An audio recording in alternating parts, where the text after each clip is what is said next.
랜선 교회에 오신 것을 환영합니다. 안녕하세요. 슬기로운 신앙생활, 매일 하나님과 친밀한 교제를 나누는 묵상, 메밀묵 한정민 목사입니다. 우리가 잘 아는 소설 삼국지에는 아두라는 이름을 가진 사람이 등장합니다. 아두는 어릴 때의 이름이고 그의 이름은 유선입니다. 유선은 삼국지의 주인공이라고 할 수 있는 유비의 아들입니다. 그는 유비의 뒤를 이어서 촉한의 2대 황제가 되었죠.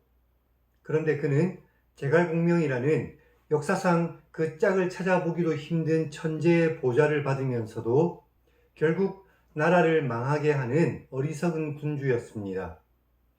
그래서 중국에서는 훌륭한 스승에게서 배워도 여전히 어리석은 사람들을 가리켜 아두 같다라는 표현을 사용한다고 합니다.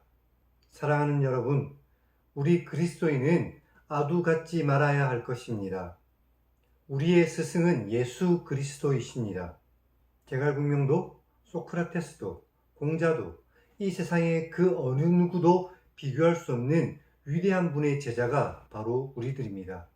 그런데 이런 우리가 주님의 가르침대로 살지 않고 자기 마음, 자기 뜻, 자기 생각대로 살아간다면 얼마나 어리석은 일이겠습니까?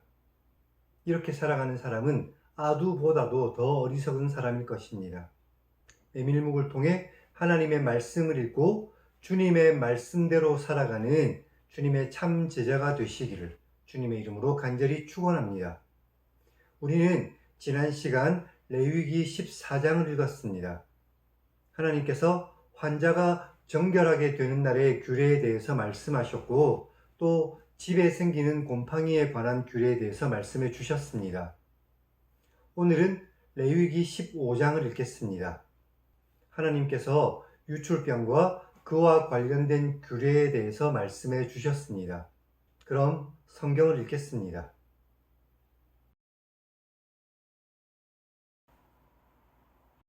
여호와께서 모세와 아론에게 말씀하셨습니다. 이스라엘 자손에게 말하라. 누구든지 그의 몸에 유출병이 있으면 그 유출병으로 말미암아 부정한 자다. 그의 유출병으로 말미암아 부정한 것이 이러하니 곧 그의 몸에서 흘러나오든지 그의 몸에서 흘러나오는 것이 막혔든지 부정하다. 유출병 있는 자가 눕는 침상은 다 부정하고 그가 앉았던 자리도 다 부정하니 그의 침상에 접촉하는 자는 그의 옷을 빨고 물로 몸을 씻을 것이며 저녁까지 부정할 것이다. 유출병이 있는 자가 앉았던 자리에 앉는 자는 그의 옷을 빨고 물로 씻을 것이고 저녁까지 부정할 것이다. 유출병이 있는 자의 몸에 접촉하는 자는 그의 옷을 빨고 물로 몸을 씻을 것이며 저녁까지 부정할 것이다.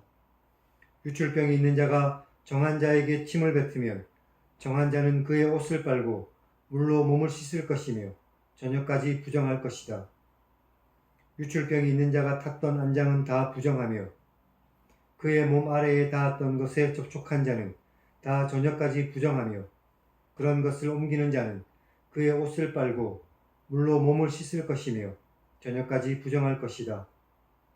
유출병이 있는 자가 물로 그의 손을 씻지 않고 아무든지 만지면 그 자는 그의 옷을 빨고 물로 몸을 씻을 것이며 저녁까지 부정할 것이다.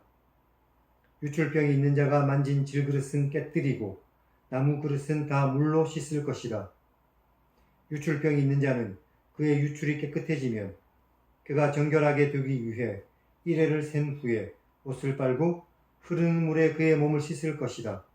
그러면 그가 정하리니 8째 날에 산비둘기 2마리나 집비둘기 새끼 2마리를 자기를 위해 가져다가 회막문 여호와 앞으로 가서 제사장에게 줄 것이고 제사장은 그 한 마리는 속죄제로 다른 한 마리는 번제로 드려 그의 유출병으로 말미암아 여호와 앞에서 속죄할 것이다. 정액을 흘린 자는 전신을 물로 씻을 것이며 저녁까지 부정할 것이다. 정액이 묻은 모든 옷과 가죽은 물에 빨 것이며 저녁까지 부정할 것이다. 남녀가 동침하여 정액을 흘렸으면 둘 다 물로 몸을 씻을 것이며 저녁까지 부정할 것이다.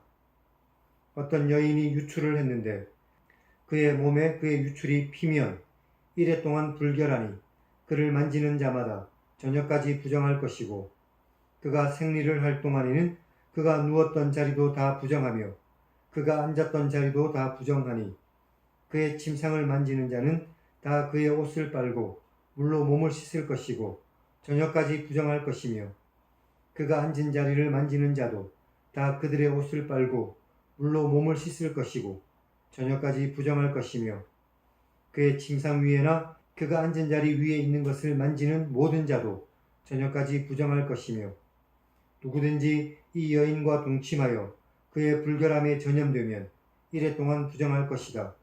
그가 눕는 침상은 다 부정하다. 만일 여인의 피의 유출이 그의 생리기간이 아닌데도 여러 날이 간다든지 그 유출이 그의 생리기간을 지나도 계속되면 그 부정을 유출하는 모든 날 동안은 그 불결한 때와 같이 부정하니 그의 유출이 있는 모든 날 동안에 그가 눕는 침상은 그에게 불결한 때의 침상과 같고 그가 앉는 모든 자리도 부정함이 불결한 때의 부정과 같으니 그것들을 만지는 자는 다 부정하니 그의 옷을 빨고 물로 몸을 씻을 것이며 저녁까지 부정할 것이고 그의 유출이 그치면 이래를 센 후에야 정할 것이니 그는 8째 날에 산비둘기 2마리나 집비둘기 새끼 2마리를 자기를 위해 가져다가 회막문 앞 제사장에게로 가져갈 것이고 제사장은 그 1마리는 속죄제로 다른 1마리는 번제로 드려 유출로 부정한 여인을 위하여 여호와 앞에서 속죄할 것이다. 너는 이와 같이 이스라엘 자손이 그들의 부정에서 떠나게 하여 그들 가운데 있는 내 성막을 그들이 더럽히고 그들이 부정한 중에서 죽지 않도록 하라. 이 규례는 유출병이 있는 자와 정액을 흘리는 것으로 부정하게 된 자와 생리기간에 앓는 여인과 유출병이 있는 남녀와 그리고 불결한 여인과 동침한 자에 대한 것이다.